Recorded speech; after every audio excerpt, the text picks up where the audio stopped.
These young men are in the Soviet Army and proud of it. They're mounting guard on Lenin's tomb. Yet if their grandparents had emigrated to America, they might be in the U.S. Army now, and they'd be equally proud of that.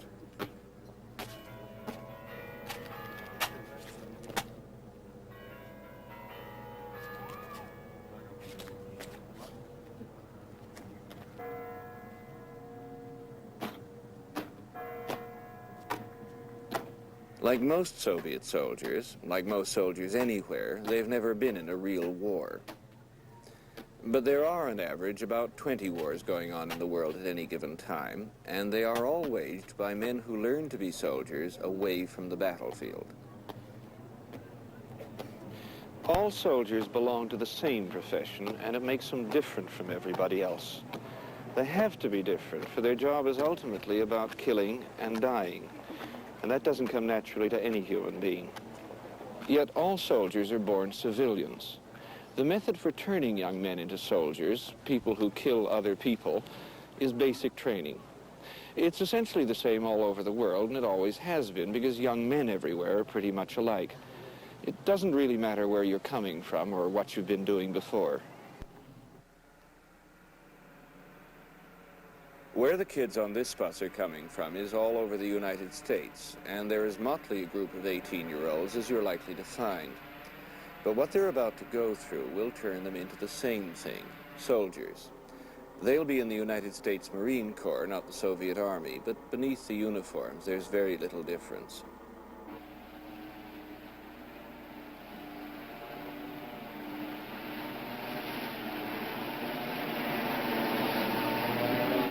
It's now 2 o'clock in the morning, and this bus is not late. Marine recruits always arrive at Parris Island Training Base in the middle of the night, and they won't set foot outside the base again for 3 months. The secret of basic training is that it's not really about teaching people things at all. It's about changing people so that they can do things they wouldn't have dreamt of otherwise. If you want to change people quickly and radically, what you do is put them in a place where the only right way to think and to behave is the way you want them to. You isolate them. And then you apply enormous physical and mental pressure. You'll be here at recruit receiving barracks for 2 5 days. During this time period, you're going to receive all of your uniforms, all of your shots. Your service record book will be brought up to date. Everything you need to be processed in the Marine Corps. Who does not understand that? Now, where are my group leaders? Group leaders. Get up here on the sidewalk facing that way, right there on the curb. Move. Hurry up, privates, I don't have all day. I said get on the curb facing the group. Do not run, walk swiftly. Do not run, walk swiftly. Go ahead now, straight to the front. Hurry up, walk swiftly. Go, quickly, sit down in that chair. Give me another private in here. Stand right in front of that chair over there. Give me another private in here. Stand right in front of that chair. Get in here, you. Stand in front of that chair.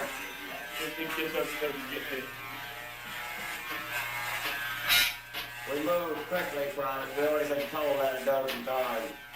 The first step in basic training anywhere is always the same. It happened to me when I joined the Navy 20 years ago.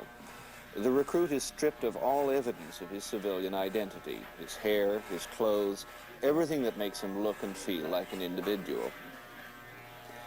Marine basic training is more extreme than in most armies, but essentially what's happening to these teenagers here is happening to other 18-year-olds all over the world at the same time. They're entering a machine which turns out a very special and artificial product, soldiers. And we're going to follow them through the machine.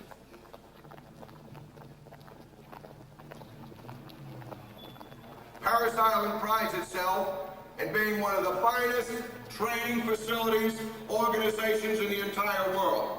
The United States Marine Corps has 205 years of illustrious history to speak for itself.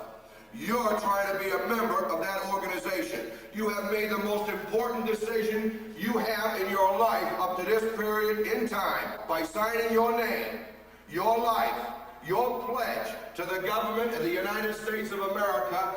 Even more importantly, the United States Marine Corps, a brotherhood, an elite unit.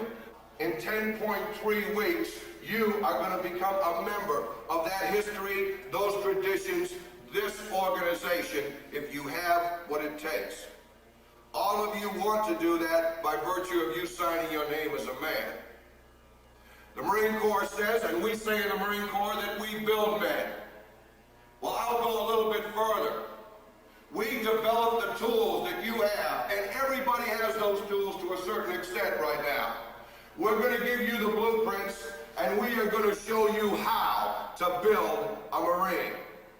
You've got to build a Marine, do you understand? Yes! Get up! Get up! Get up! Right now! Get up! Hurry up! Hurry up! Get on right now! Go on now! Ow! Ow!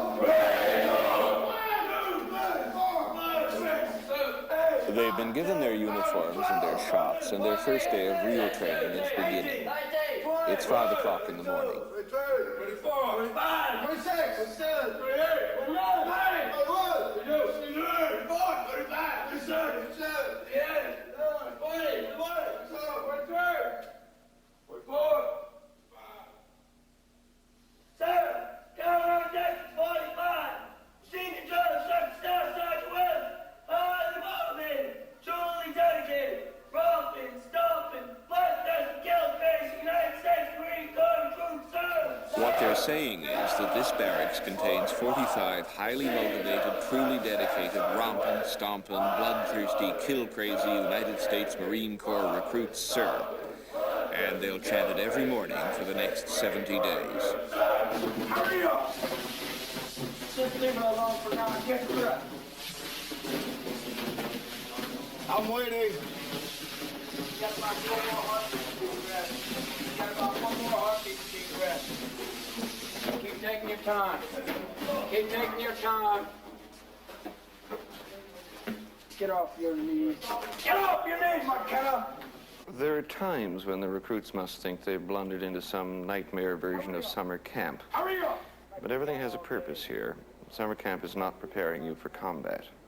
We assaulted a fortified position with concrete bunkers emplaced with machine guns, automatic weapons, and we took it.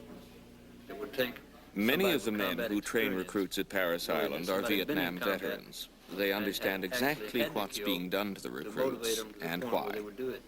And we killed about, I'd estimate probably 35 North Vietnamese soldiers in the assault. And we only lost 3 killed. I think it's 2 or 3, and about 8 or 10 wounded. But, you know, what they teach you, really it doesn't, you know, it doesn't phase you until it comes down to the time to use it. But it's in the back of your head, you know, like what do you do when you come to a stop sign? It's in the back of your head, and it's there, and you react automatically. I can motivate a recruit, and in third phase, I tell him to jump off the third deck, he'll jump off the third deck. And that's just, you know, like I said before, it's a captive audience. And I can train that guy, I can do anything I want to do, want him to do. Because I guess you could say in a way we brainwash them a little bit. But, you know, they're good people. They're good kids, and they ought to do the right thing.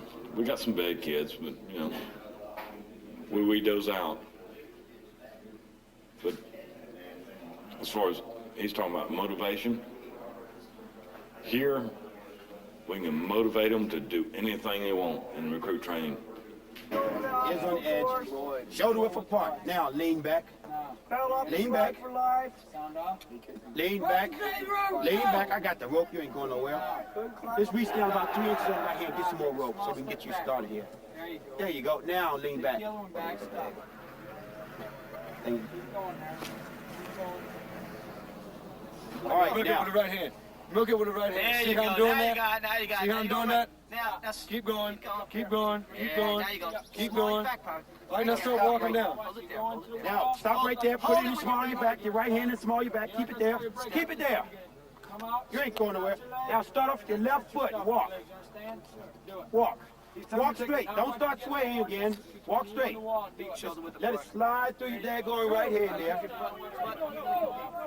All right. right, stop. Now I want you to bound out a few times. Just push off. Push off. Keep your feet shoulder width apart. There you go. Now this time you're going to throw that brake hand out when you go. Push off. There you go. Now throw it out from the small of your back. Throw it out. Lock your knees. Put your feet in front of you. Belay him. Around your back. Belay him. Around your back. You don't know how to pay attention, do you? No, you don't. No, you don't. Put your feet in front of you. You got to give yourself some slack. You understand that? Belay him down.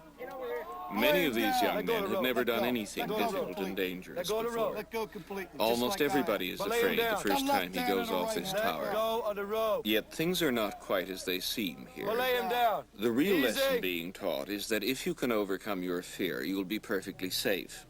And here, during training, it's true. Hey, drill instructor. Sir. Drill instructor, send him back up here to me. All the way back up. You don't wait in line, son. You come see me. What was it like for you the first time you found yourself in combat? Well, I have to say, just like the rest of them, you know, I was scared to death. You know, I went over, I just had turned 18. Just had turned 18. Came into Nang, they sent me up to Dong Ha, and I was just scared. I was a scared individual.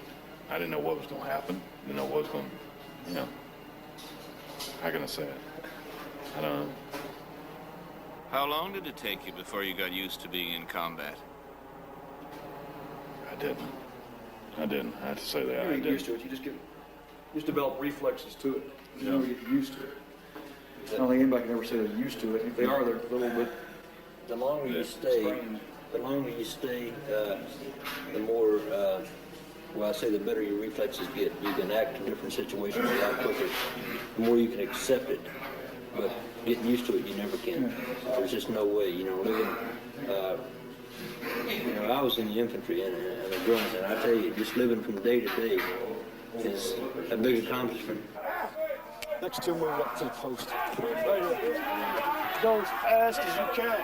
You go as fast as you can without stopping. The longer you spend on that cable, the more chance you are of hitting that water. You understand that? Yes, sir.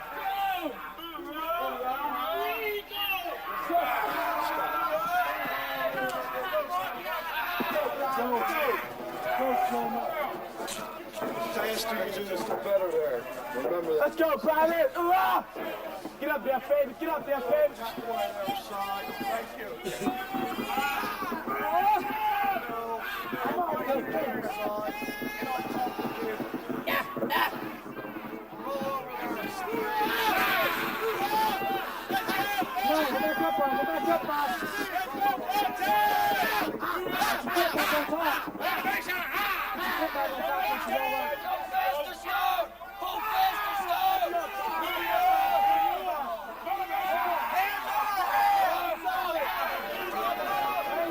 Come on, Fowler.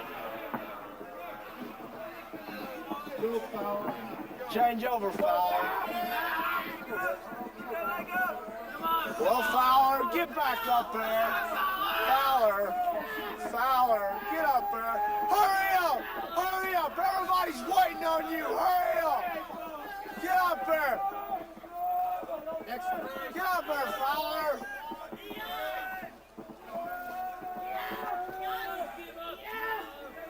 Fowler. Get up there. Look behind you. You got a whole line behind you. Get up there. Real good. Come here. Well, get out of the water. Don't contaminate it all day. Real good. Come here.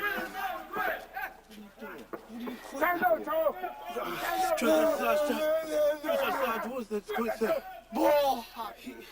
He said stop, sir. Bull. You quit because you don't have any guts. No, sir. Well, why did you get back up there then? I tried to, sir. Oh, yeah, I saw you try. I saw.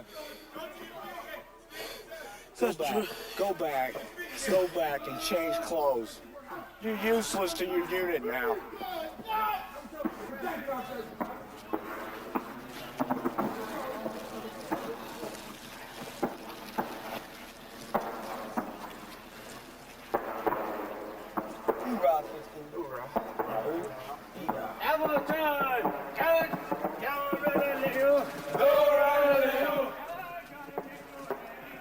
The hurdles of basic training are set low enough that most people can get over them.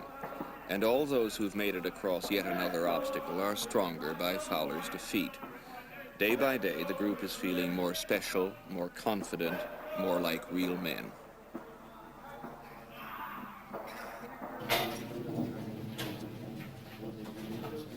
I had just dropped out of high school.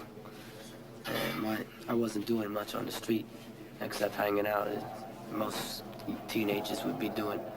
So they gave me an opportunity, a recruiter picked me up, gave me a good line and said that, you know, I could make it in the Marines, that I have a future ahead of me. And since I was living with my parents, I figured that I could start my own life here and grow up a little. I had a little two-bit job as a maid, and one day I just said to myself, you know, you're a maid, what are you doing here? You gotta get your act together. You're running out of time, Fraley.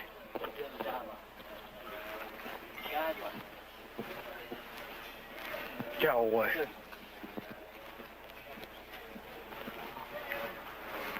What are you doing?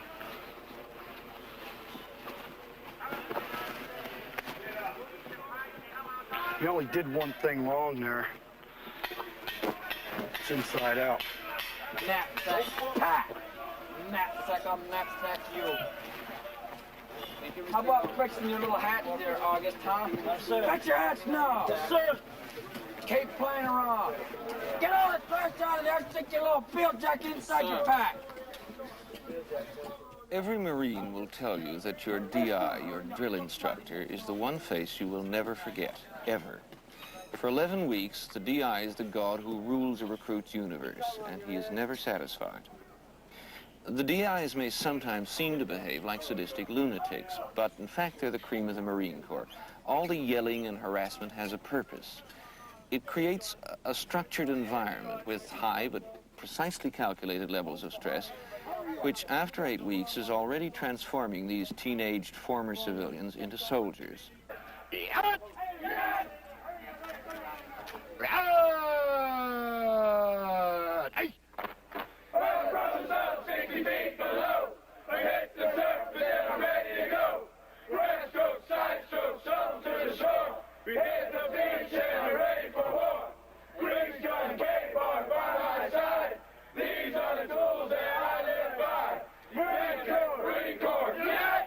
No.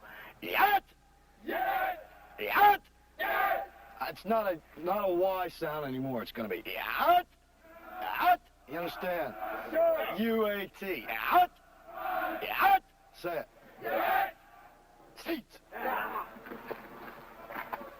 Oh, just. Right hand, right knee, left hand, left knee, sit up straight. When I was going to school, we used to have to recite the Pledge of Allegiance every day. But they don't do that now. You know, we've got kids that come in here now. When they first get here, they don't know the Pledge of Allegiance or the flag. And that's something that's like a cardinal sin, I think. If they don't teach that stuff in grade school. You know, my daughter will know that by the time she's 3. She's 2 now and she's working on it. But I think that you have to know that basic stuff. I'm kind of disappointed they don't do that. Little things like that. We're getting away from and saying prayers in school. What's wrong with saying a prayer? Mm-hmm. I mean, these civilizations getting out of hand here or something. You know, all these laws and everything. Everybody's dreaming up a new law to conform to the times, but a lot of that's garbage. I feel. You know, you got to have your basics. You know, the groundwork where you can start to build a child's brain from, and you just can't build it from these garbage laws that they don't even understand, you know, civil rights, this, that, and the other. And the laws, you know, no prayers in school because it's violating his civil rights, and no Pledge of Allegiance because he might be a communist or whatever, you know. That's not right.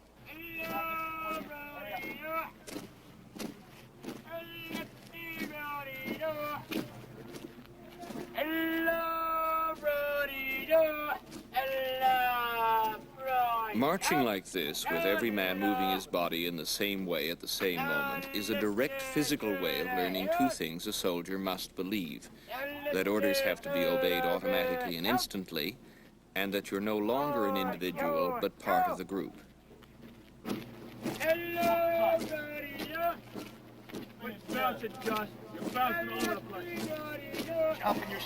It's 100 years since mass formations like this were any use on the battlefield, but every army in the world still drills its troops, especially during recruit training.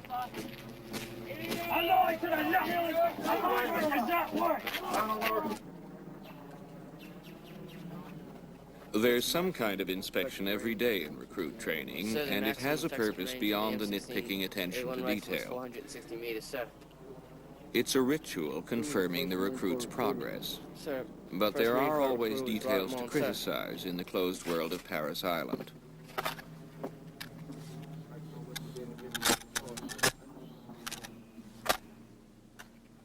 You in slow motion today? No, sir. And how fast are you supposed to do the manual of arms? Probably told to do slowly, sir, and distinctly, sir. It's supposed to be 120 counts per minute, is it not? Yes, sir. You got a piece of hair in your ear. Yes, sir. From the haircut. You didn't have a shower last night, did you? Yes, sir. You didn't clean your ears very good, then, did you? Yes, sir. You shaved this morning? Yes, sir.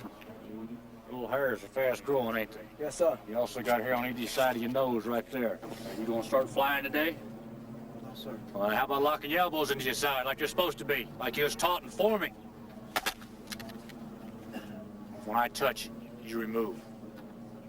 The little garbage in your bore. Was it punched out before you came out here? Yes, sir. Who punched out? You or one of your drone sergeants? Private, sir. You sure? Yes, sir. You're not crying, are you? No, sir. Cold air getting the eyeballs? Yes, sir. The elbows are flapping again. You must be going flying. Forgot to pull the trigger here, sweetheart. How many types of wounds are there? Sir. What are you moving for? Sir, there are 2 types of wounds, sir. 2 types of wounds. Yes, sir. Good ones and bad ones, right? No, sir. Name them. Name me the 2 No, types sir, of wounds. there are 5 types of wounds, sir. Name them. Sir, there's the laceration wound, the puncture wound, the incision wound, the abrasion wound, and the crush wound, sir. Which is the most dangerous? Sir, the most dangerous is the crush wound, sir. Why? Sir, because there's massive cell damage done, sir. Internal damage, right? Yes, sir. 1, 3, 5, 2, 1, hey! Sit up straight and get fit up to your right.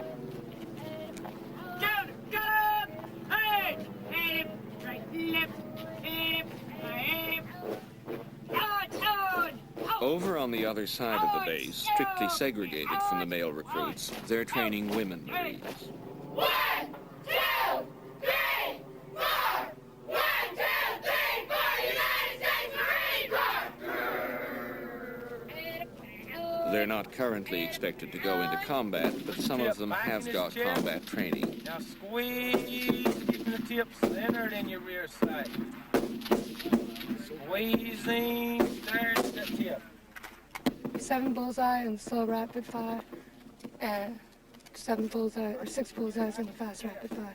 And you never shot a rifle before? I did all the TV games. You plug them in the TV and you know, on the TV. This is the first time. This is the first time. Was it fun? After I got over being scared to death, it was fun. When the instructor kept on telling me how good I was doing, it was a lot of fun. What part of it was scary for you? The fact that it could kill you if you're on the other end of it. I don't like the idea of killing anything. Few male officers who train women doubt that they would function effectively in combat. Women lack a lot of the traditional male notions that make men recruits easy to mold into soldiers, but the training would still do its Hit 3 job. bullseyes, see how easy it is? You can come out here and qualify just like a male recruit. It's all in your head. It's all in your head. I mean, I may not at this moment go into combat, but knowing that I can fire as well as I can fire now, knowing that today, I'd go in. I believe in my country. I believe in the idea of my president. I'd fight to keep it. So.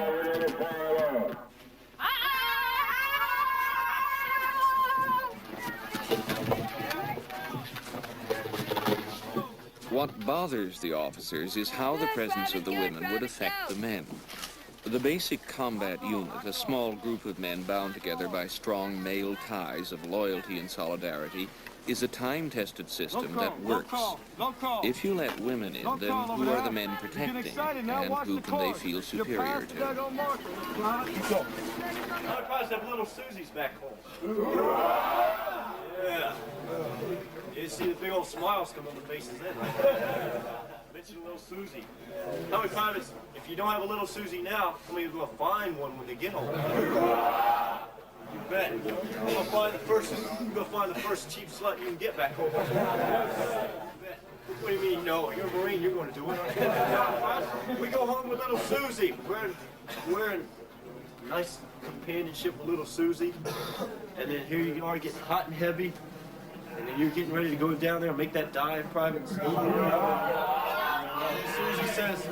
says. Susie is Marine Corps slang for women. It's short for Susie Rottencrotch. Wrong time of the month. If you don't want to get back home and indulge in this little adventure, you can show your girlfriend the hand and arm signal for close it up, Private. And you want her to close up those nasty little thighs of hers, do you not, Private? All right, Private, the hand and arm signal. The arms are laterally to shoulder height, the fingers are extended in joint, thumb along the forefinger, and the palms are facing toward the front. This is the starting position for close it up. And all you're going to do, Private, is bring the arms forward, just like you're closing it up, right? Just like that. Everyone got that? Yes, sir. But, Privates, in addition, I want you to dedicate all this training to one very special person. Can anyone tell me who that is, Privates? No, not your senior drill instructor. You're going to dedicate all this training, Privates, to your enemy. Yeah, to your enemy. The reason being, so he can die for his country, right, Private? So who are we going to dedicate all this training to, Privates?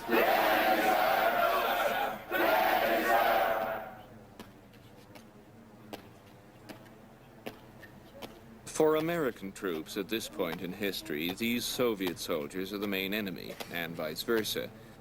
But it doesn't really matter who the enemy is. It's the idea of the enemy that's important. That's the outside threat that binds a combat unit together so strongly that its members will make the most extraordinary sacrifices for each other. A Marine is laying out in the middle of the paddock, and he's wounded. He's not crying for mom. He's wounded. He might be moaning a little bit. He might be cussing, because he's mad. Another Marine that's in safety because he got behind the dike. He's real safe. But he crawls out into that paddy, and he pulls that wounded Marine to safety, risking his own life. When probably the Marine's going to bite the bullet. He's going to die. And probably the one that goes out and tries to save him is going to die. Why is that done? You ask yourself that question. And you don't check out the Marine's name, you don't check out where he came from, you don't check out how tall he is or how short he is. You don't care whether you're from California and he's from New York. All you care about is he's a Marine. And he's in your unit. He's one of you. Lift your heads and hold them high. Lift your heads and hold them high. 3313 is a passing by. 3313 is a passing by. Singing left, right, I lay you. Motivation. Motivation. Dedication. Armies everywhere try to catch their recruits young because they're more vulnerable and easily influenced then, and they don't really understand about dying. You can train older men to be soldiers, it's done in every major war, but you can never get them to believe that they like it. We're having a ball. We're having a ball. All the way. All the way. We love it. We love it. Can't leave it. But if you're young enough, all the ideas about heroism and military glory that were picked up in childhood are still there, unadulterated by adult experience, like buttons waiting to be pressed. We will fight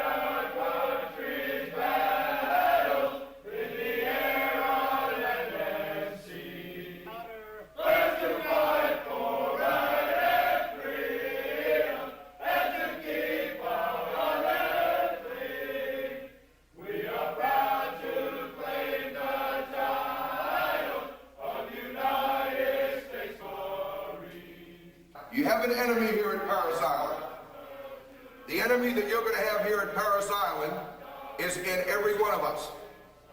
It's in the form of cowardice.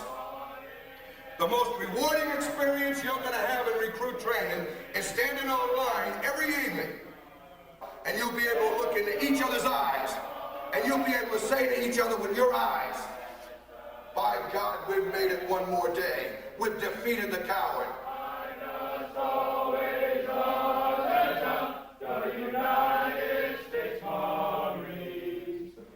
You are innocent until proven guilty. Make no mistake about that. This is not a kangaroo court. You are not already found guilty by just the mere fact of you standing in front of me. Do you understand that, recruit? Yes, sir. You've acknowledged understanding your rights under Article 31. Yes, sir. I have in front of me charges. One charge, violation Uniform Code of Military Justice, Article 91, disobedience of a lawful order. In that you, Captain Pingree went to Vietnam a corporal, but promotion sometimes comes very quickly in combat. Men in command get killed and others have to step into their jobs instantly. He came back an officer. And it's always those who survive and succeed that pass the military ethic on to the next generation. On or about 10:30, the 6th of March, willfully disobey the same. Put it on the line. Say something to me, recruit, that will help me better decide what punishment to give you. Private's never been in any trouble before, sir. When are you going to get in trouble again? Private hopes he doesn't, sir. Hopes? The Marine Corps hasn't been founded on hope, Private. The Marine Corps has been founded on doing against unsurmountable odds. We don't hope and we don't wish.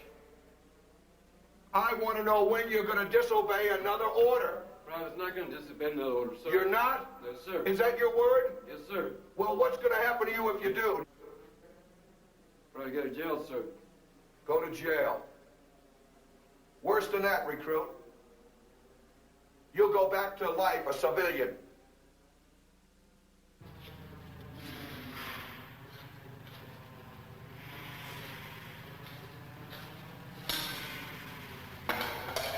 Well, keep on the road, guys.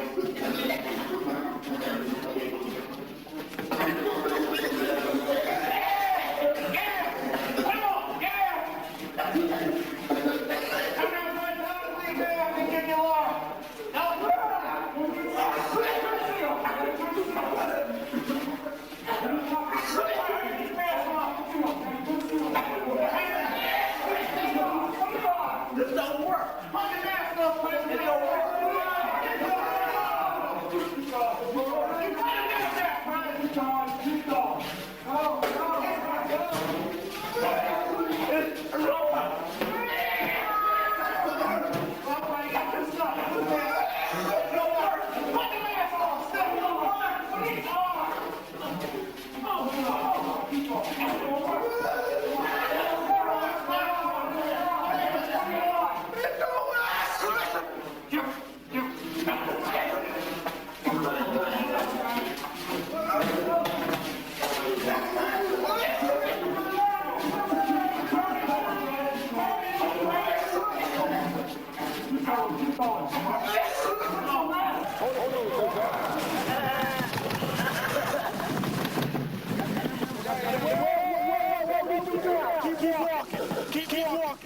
Keep walking. Hold your head and breathe. Keep walking. Keep walking. Not into the tree there, you. Keep walking this way. Keep walking. Keep walking this way. I did not say in circles. I said keep walking. Keep walking. Obviously, you've got some kind of problem, Private. You would not have come up to me saying you want to go home and violate the contract that you signed. Right? Yes, sir. Yes, sir. So now what, in your own words, do you think about what we talked about?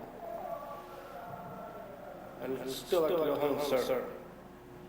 Private, that's what I asked you.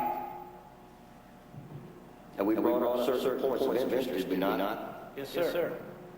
We brought out the fact that you have not been able to hold a decent paying job for any period of time, right? Yes, sir.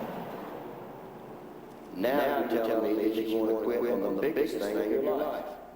You know what bad discharge carries with it, right? No, sir. Carries a very high stigma. You know what stigma means? No, sir. It's a mark, a black mark. Nobody has taken the time to tell these young studs, Sam, it's over, son. Reality is here. It's knocking on the door. Hell, it's beating the damn door down. And we've got about 10 more years left, and then somebody's going to kick the damn thing in. And they're going to have a big red star on their little helmet. I don't make rules that live to you. But whether you like it or not, this world is not too easy. And if you expect to get anywhere, you are going to have to do it. Not me. Not me.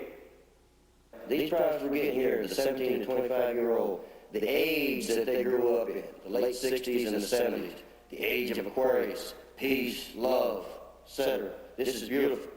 But they're living in a dream world. You're making a big mistake, son. A very big mistake. And you know that because I told you for the 5th time, don't you? Yes, sir. You know that, don't you? Yes, sir. Now you gonna go train? No, sir. Why? Because you're not a man, right? Yes, sir. You're a little boy, aren't you? Yes, sir. You can't be trusted, right? Yes, sir. That's what I thought.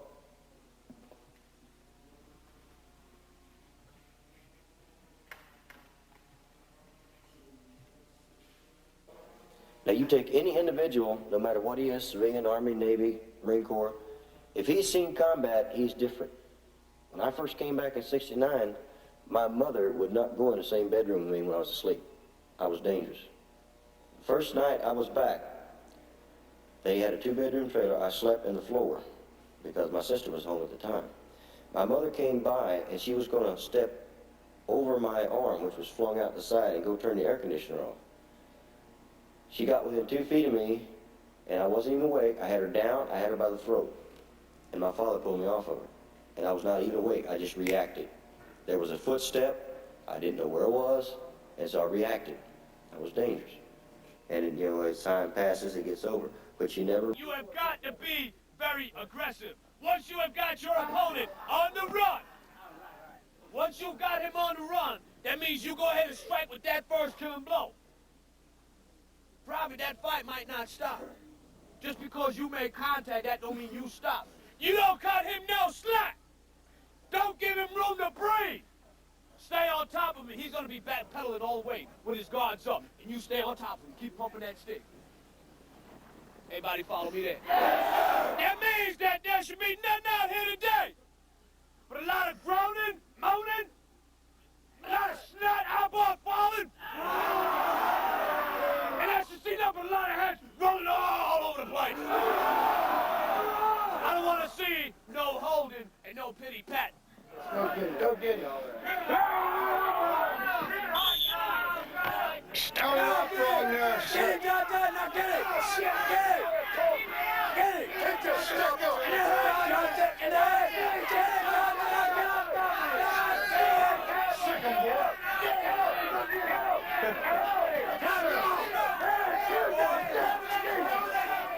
There's aggression in all of us, men, women, children, babies. Armies don't have to create it, and they can't even increase it. But most of us learn to put limits on our aggression, especially physical aggression, as we grow up.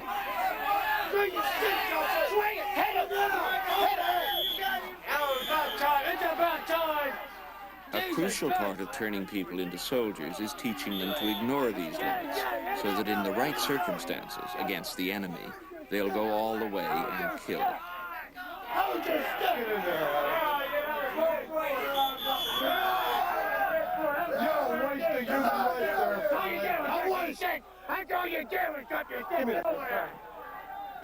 Keep moving. Keep rolling. We ain't got there. Keep moving. You ain't got time to stop.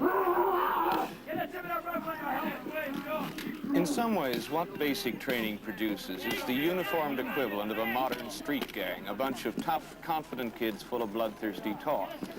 But kid gangs don't actually kill each other in large numbers. If they behaved the way armies do, you'd need trucks to clear the bodies off the streets every morning. But they're held back by the civilian belief, the normal human belief, that killing another person is an awesome act with huge consequences. So basic training has one more vital job to do: to indoctrinate recruits with the idea that the enemy, whoever he may be, is not fully human, and so it's all right to kill him. Now, first off, what is a mine? A mine is nothing more, privates, than an explosive or chemical substance that is designed or made to destroy and kill the enemy. You want to rip out his eyeballs again, you want to tear apart his love machine, you want to destroy him, privates. You don't want to have nothing left of him. You want to send him home in a glad bag to his mommy. Hey,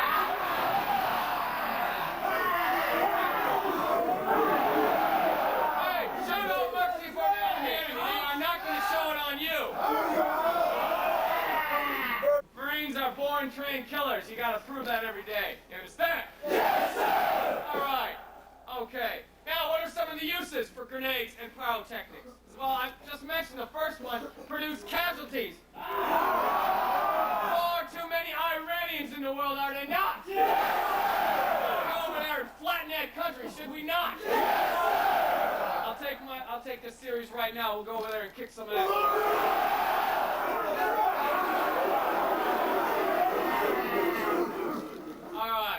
All right. The idea of me killing a person when I came down here just, it's unheard of. You didn't do that. It was, like squirrel hunting without a license. And you can do things like that. But once you came here and they motivated you and just kept you every day constantly thinking about that, and by the time you leave here, then it's something you still don't want to do, but you've got it in your mind that you want to do it so bad that you actually go out and do it when you have to. And it seemed like it's a lot easier, because of the motivation here.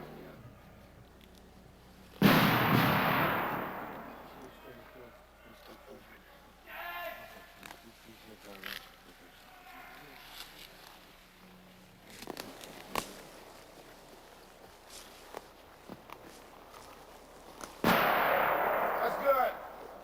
There goes another one. 15 meters apart.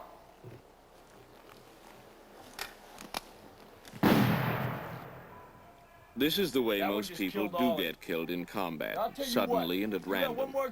Basic training cannot prepare anybody for this, but it does create a false confidence strong enough to deliver men to the battlefield. Move!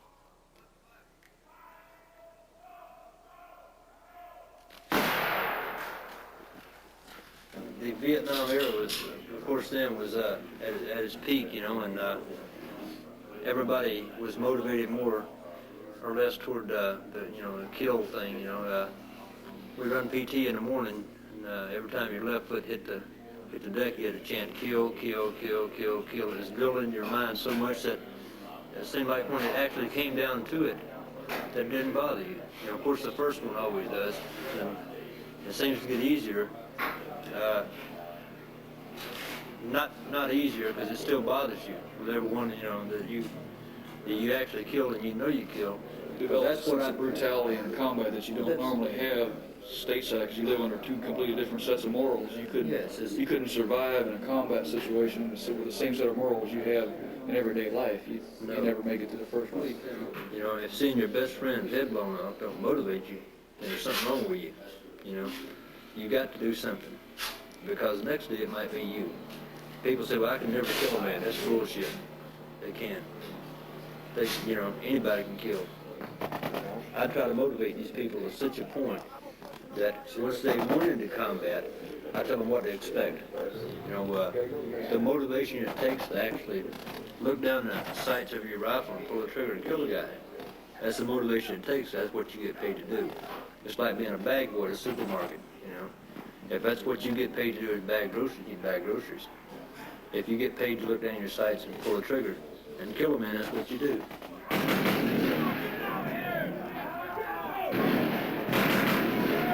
I didn't feel that way when I first went to Vietnam, but after watching a couple of friends of mine get blown up really bad, I lost that opinion.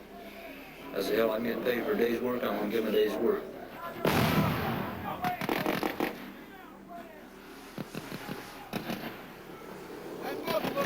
it looks super. That muzzle really looks great. You better hope you get through there quick and are able to unclog that muzzle before the enemy gets a hold of you.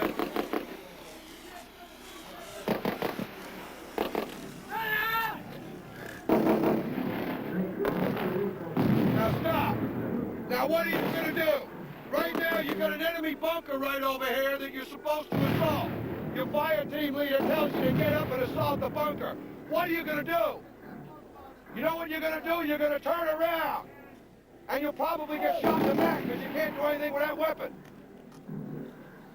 Look at this crap. Look at this. Get up. That's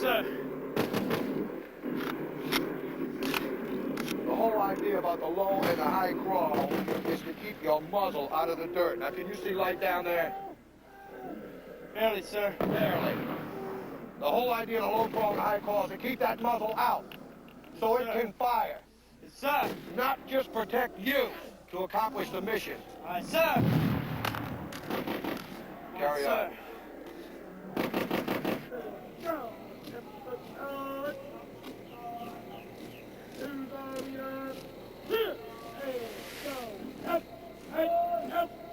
Basic training has been much the same in every army in every age because it's always working with the same raw material that's already there in teenage boys. A fair amount of aggression, a strong tendency to hang around in groups, an absolutely desperate desire to fit in.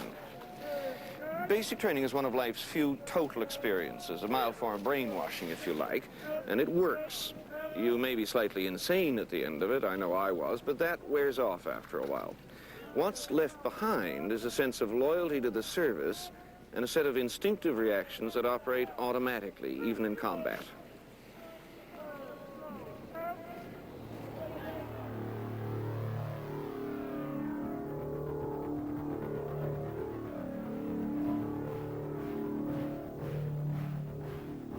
I don't want to repeat that experience. I'd be a fool if you did. No. I don't think anybody's want to go back out and do that. I don't. I got a cousin with one leg. I had some buddies that, lost their lives, and I don't want to repeat that experience. We're all sitting here, three people in the Marine Corps, prepared by virtue of our stripes sitting here. And the fact that we're in our military, just we're ready to go out and do it again. The part we're whole, and we got buddies that ain't. It's like insurance. We're hoping it doesn't happen, but we're ready to do it. But the biggest thing about it is, I think that although we don't want to go back and do it again, if the bell rung at 7:30, we'd be in line at 8 o'clock to go.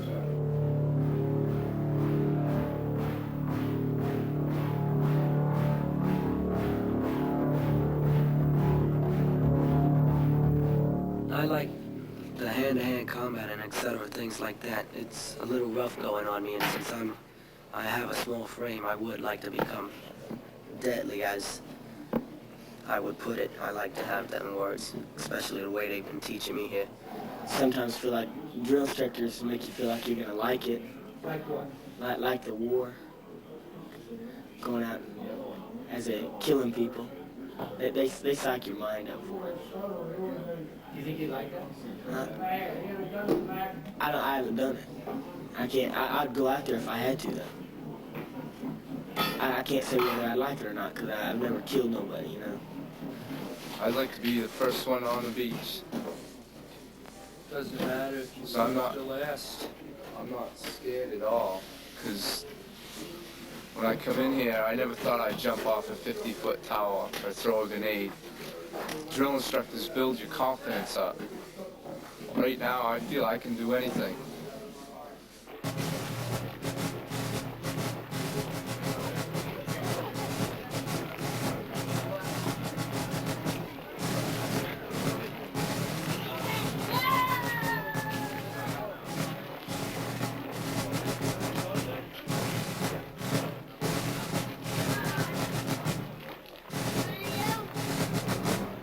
As we view these graduates about to move to their new duty stations throughout the world, we do so with a considerable measure of pride, for we realize how much they have accomplished, but further, we know that we are part of it. Ladies and gentlemen, now that you are part of the Marine Corps family, I ask that as you return to your homes, you take with you the Parris Island story.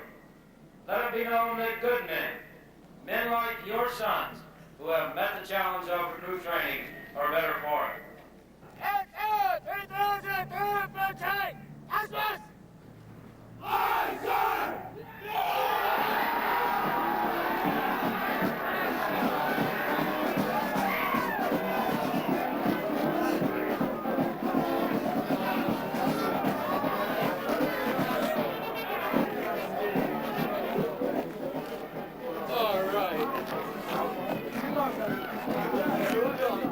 So long as nations keep armed forces, there will always be enough recruits.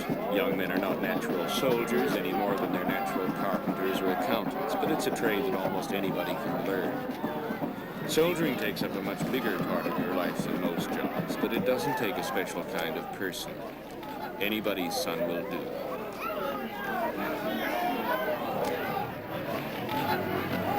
I'm so proud of my son. Have you seen a big change? He's beautiful. He's different. He's a small man. He's a man now. I'm glad he did it. Oh, I'm happy. I did it for them. I'm proud of him. I'm so proud. He's a beauty.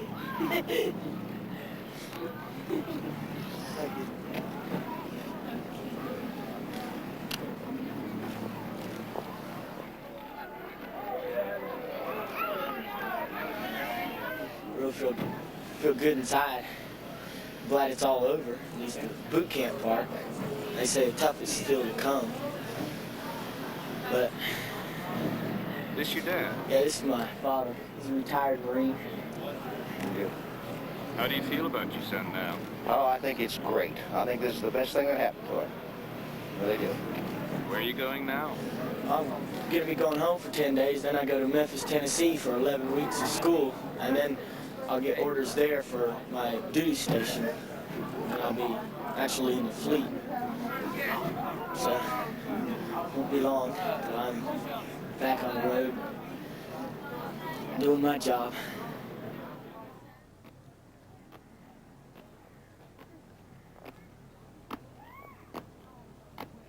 These young Soviet soldiers are doing their job too.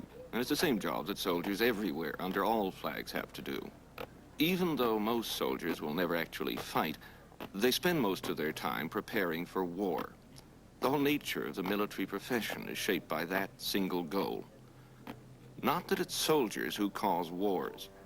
Governments acting on our behalf are the cause of wars. We simply employ soldiers to do the dying for us.